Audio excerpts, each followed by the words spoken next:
और उसको अगर हम और आप अपने जीवन में उसको घटित करना चाहें तो बड़े महत्व का एक सूत्र है।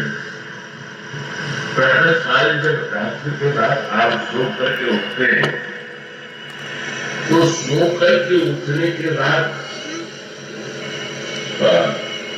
व्यक्ति अगर ये चाहता हो, क्योंकि दिन में तो उसे व्यवहार ही करना है, पर व्यवहार करने से पहले ये जो पूजा की परंपरा है, ध्यान की परंपरा है, इसका मूल उद्देश्य क्या है?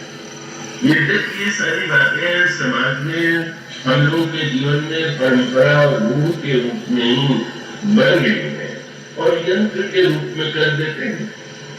पूजा करते अगर है तो वहां जाकर के थोड़ा एक अभ्यास कुछ थोड़ा से पूजा कर दिया या कुछ पाठ कर दिया, किंतु अगर आप गहराई से विचार करके देखें तो मानस का अभिप्राय ये है कि मनुष्य के कर्तव्य के मूल में अगर उसकी वासना है, अगर उसका स्वार्थ है, अगर उसका अभिमान है, तो निश्चित रूप से व्यक्ति के जीवन के स्वयं अपने लिए और समाज के लिए कभी कल्याणकारी हो सकती। मुझे विश्वास है कि आप गंभीर होते हुए एकाग्रता से इसको समझने की चेष्टा करेंगे। तो गोस्वामी जी ने एक प्रतीक चुना।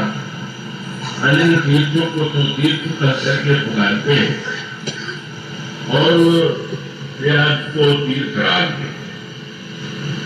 तो तीर्थराज कहने का उद्देश्य ये है कि अन्य तीर्थों में गंगा हरिवंश तीर्थ जो है किसी न किसी नदी के किनारे, और प्रयाग की विशेषता यह है कि उसमें 3 नदियों का संगम, और वो जो 3 नदियों का संगम है उसको गोस्वामी जी इस रूप में बताना चाहते हैं कि हमारे आपके जीवन में भी इसी संगम की आवश्यकता है। और उस संगम की आवश्यकता के लिए वे कहते हैं यमुना जो है वो मानो कर्म की नदी, गंगा मानो भक्ति की नदी, और सरस्वती जो है वह ज्ञान की नदी।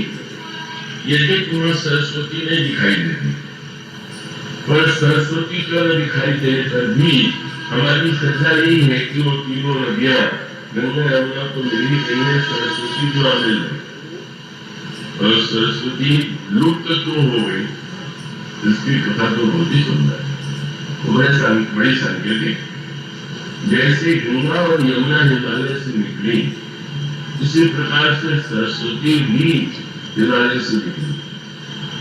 लेकिन जब वो आगे बढ़ रही थी तो एक महान मुनि जो है का ध्यान में रखे हुए थे, और उस आश्रम में सरस्वती की ध्वनि इतनी तीव्र हो गई, उन्होंने नेत्र बोल करके कह दिया कि तुम लोग बोल।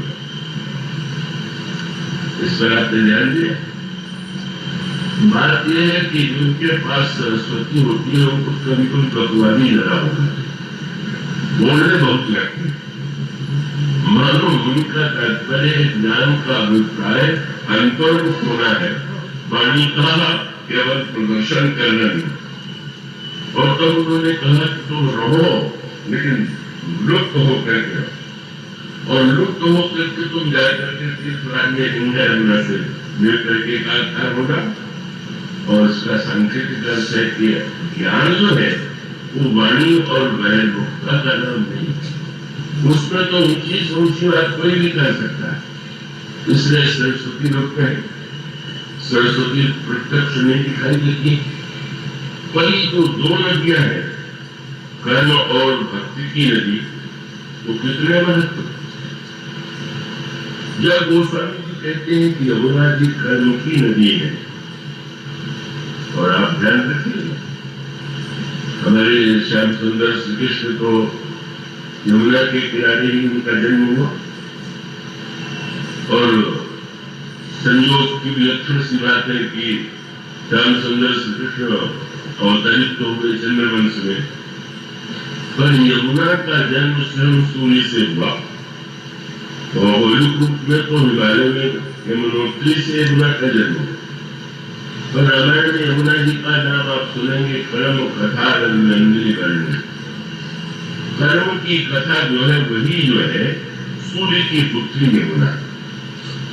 तो सूर्य वंश से जो उत्पन्न हुई सूर्य की पुत्री यमुना है, भगवान कृष्ण को बड़ी प्रिय, लेकिन इस नदी के सामने बड़ी जटिल समस्या है।